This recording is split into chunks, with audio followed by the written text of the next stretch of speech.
Welcome back to Celebrity Radio. It's Alex Belfield here in Las Vegas, and there is no better or more appropriate show to talk about than Vegas, all in capital letters, the show. It's on here at Planet Hollywood, and it is a ton of fun. It really celebrates the best of Las Vegas. Variety, singing, dancing, acrobats, magicians, everything is in the show, and Tej Yancey is here with us today. How are you? I'm doing great.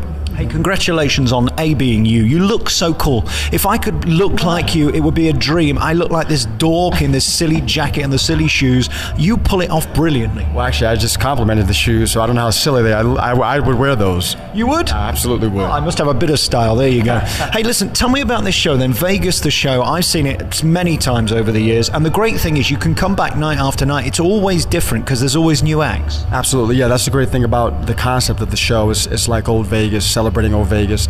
And you're right. Anytime someone says they've seen it, I always ask them, when did you see it last? Because they're always adding something new and keeping it fresh, which also keeps it fresh for us, which is nice. Let's talk about you, where you got started, how you've arrived here in Las Vegas. I mean, for anybody in show business, this must be the Mecca. Yeah, well, I'm originally from the East Coast. I'm from Boston originally, and so I went to New York first. That's that was always my dream, to go to New York, and I worked there. And great thing about this business, I always say, it keeps you on your toes as a dancer, no pun intended, So I actually went to New York and booked a show that was touring, and ended up stopping in Vegas for a while, and I got here and said, wow, I like Vegas, there's a lot of work here. And so I just ended up here just by doing what I do, like a lot of artists do.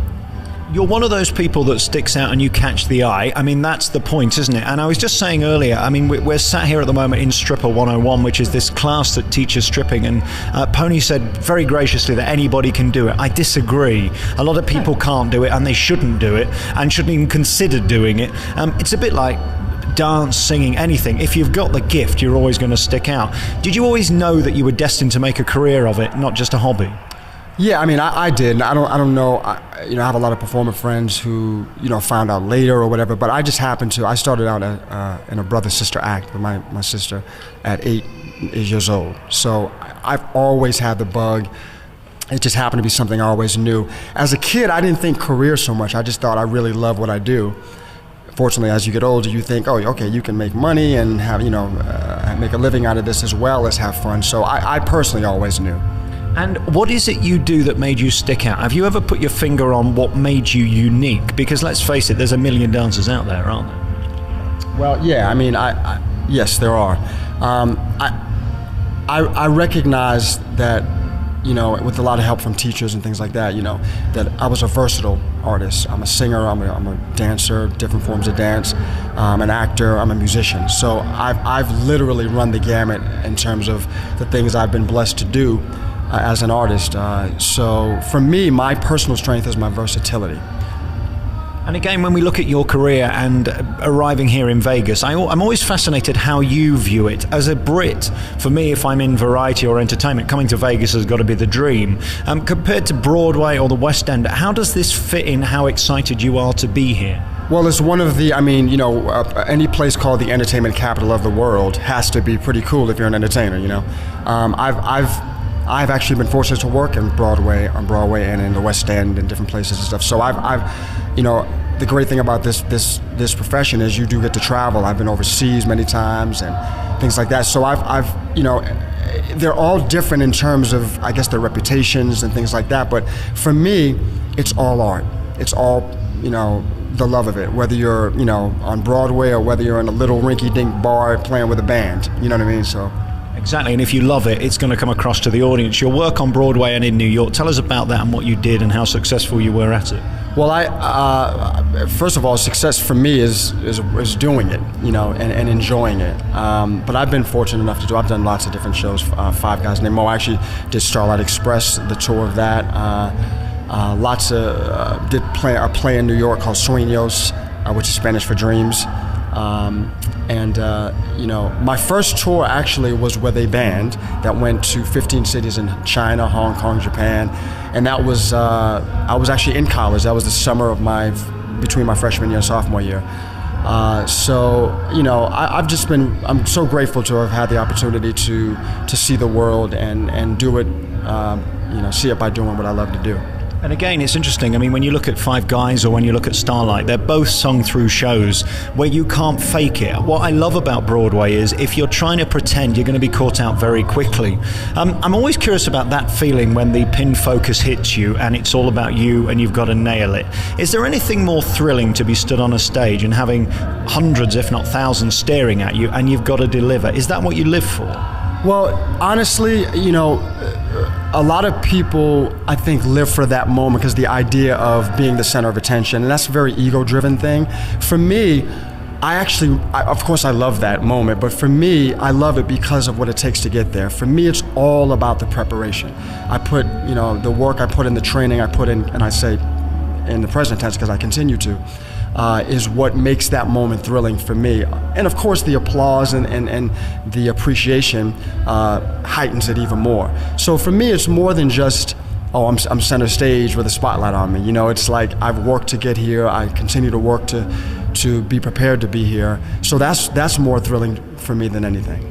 And then here we are in Vegas, a community that is so large. I don't think there's a place with more entertainers within 1 square mile, let's face it.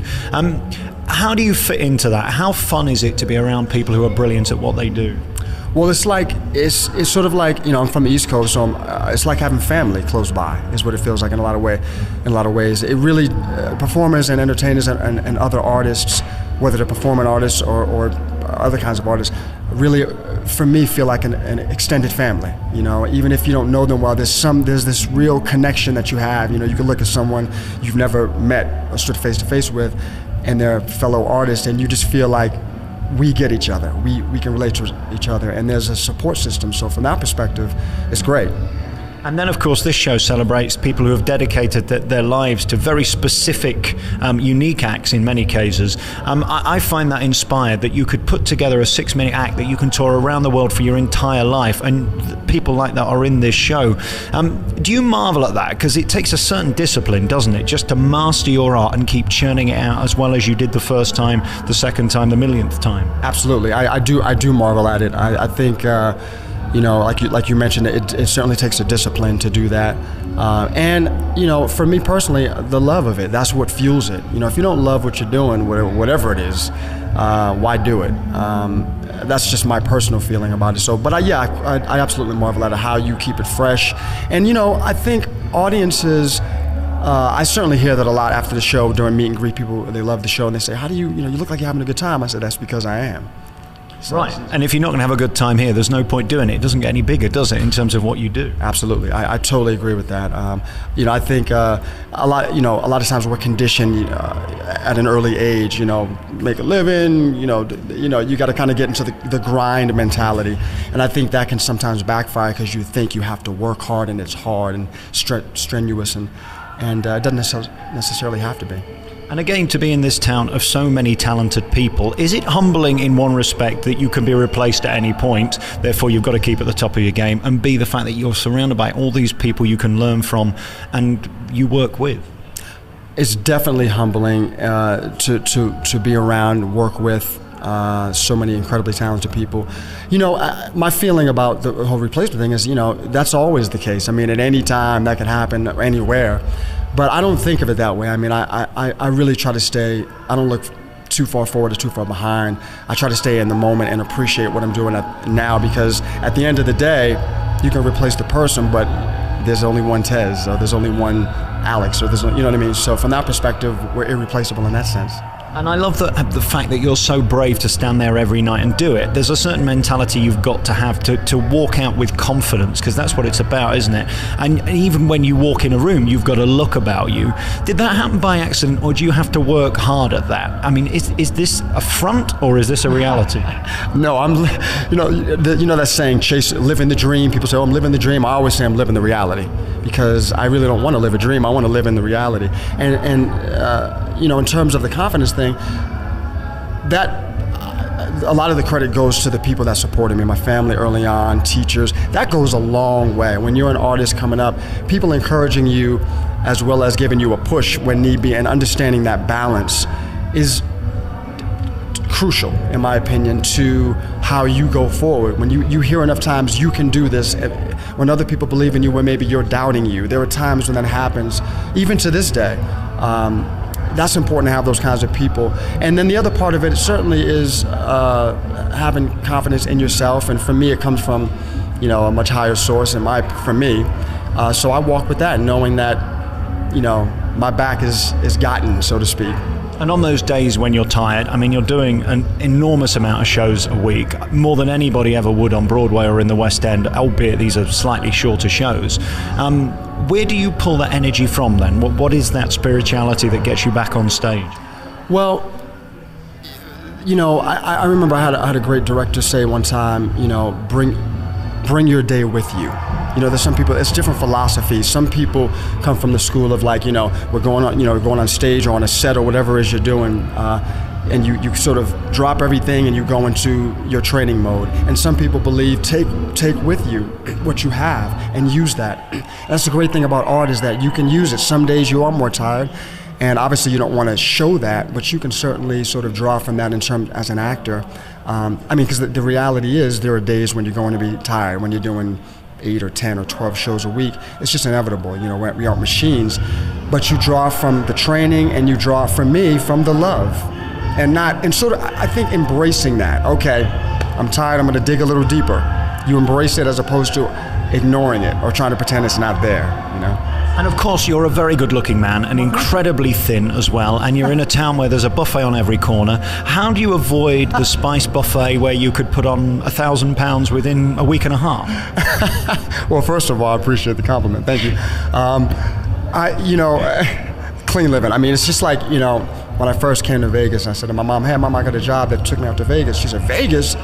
Don't gamble." You know, and I actually had never had a desire to. I've never gambled since I've been in Vegas. So, you know, it's the same thing with me. I just there's a certain discipline that it takes as a performer. For me, some people can do other things, and that works for them. But for me, I needed to, you know, live clean and take care of myself and do all the right things in terms of that discipline. So that makes it easy, because I think if I eat that, I'm gonna have a hard time on stage tonight. You know what I mean? So that helps. And it is a tough town. I mean, even since I've been here, I'm at about 60% with my voice. There's something about this air that is tough for performers. And I'm not talking all day. I'm just meeting you as a one-off. There's a great pressure there. I don't know how Celine and Rod and these people do it, knowing that the air is so dry, it's so hot outside, and you've still got to nail it. Yeah, well, I'll be honest with you. You know, as a singer, you know, when I first started working in this town, I did have some issues. It was tough because let's face it, we're in the middle of a desert, you know, and it's dry air. But fortunately, I adjusted, and that's, thank God that happened, because obviously you would have a tough time trying to be a singer in a town where you can't sing. So yeah, there's certainly some disadvantages just by virtue of it being a desert, but I've gotten past it. Congratulations on being you. It's always nice to meet people who love what they do and know why they do it and don't get carried away with the nonsense of it. Because let's face it, in this town, you could be out every night at an opening or a closing, as many of the cases may be. It's a brutal town in that way. I was saying to somebody the other day, I think something like 90% of shows shut within 6 months. The great thing about Vegas, the show, is it's been here for years and will be, because it is the backbone of what this town's about, variety. Well, you said it, you spot on. I mean, you know, for me, being a part of a show like this specifically is with the school I come from. I come from the school of, you know, before I ever did Vegas the show, I was a huge Sammy Davis Jr. fan, a Gregory Hines fan, Michael Jackson, you know, James Brown, people that strictly use their talents. And so for me, it was, you know, it was and still is very easy to get into that mode, because it's like, this is the school I come from. So, you know, to be a part of a show that celebrates that in the town where they did it is, well, it's a blessing. And it never leaves you, does it? When you walk through this town, you think of all the people who have performed and are still doing. I mean, it used to be a town where you came here to die. It's a place now where you come to live. You're in a casino where Britney Spears performs. There's never been more buzz about Planet Hollywood, has there? Absolutely. I mean, exactly. And I think that's interesting. I'm glad you pointed that out, you know, how things sort of come full circle. You know, this was a town at one point where, like you said, you come to die, which is ironic. How do you come to die in the entertainment capital of the world? So it has come full circle to the days when it was alive and buzzing day and night. You had day shows, night shows, and that's what you have now. And I think it's great that Vegas the Show is really paving the way and leading the way in bringing that back. Tez, congratulations on being you. If people want to find out a bit more about you, have you got a website? I do. TezWorld.com, TEZZWorld.com. is where you can pretty much find everything about Tez, hence the name. Thank you so much for your time. You can find him here at Vegas, the show, performing about 6 times a day, 7 days a week. You're always here. There'll be a show starting sooner or later, won't there? That's right, 7 o'clock tonight, although I'm taking a break tonight, which is nice. But yeah, the show runs 7 days. There's 7 o'clock and 9 p.m. show. So, you know, and they have different cast members. So it's always a fresh show, which is just great to be part of. Really great to talk to you. Thank you for your time. My pleasure. Thank you.